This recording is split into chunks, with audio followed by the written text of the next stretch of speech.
విడు మొరటోడు అని వాళ్ళు వీళ్ళు ఎన్నెన్ని అన్న పసి పిల్లవాడు నవ్వాడు.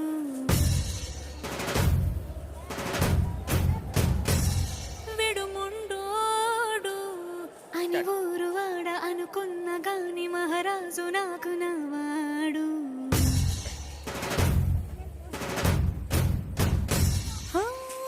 మాట పెడుసైనా మనసులో వెన్న రాయిలా ఉన్నవాడిలోన దేవుడెవరికి తెలుసును నాకన్నా. సూసేకి అగ్గిరవ్వ మాదిరి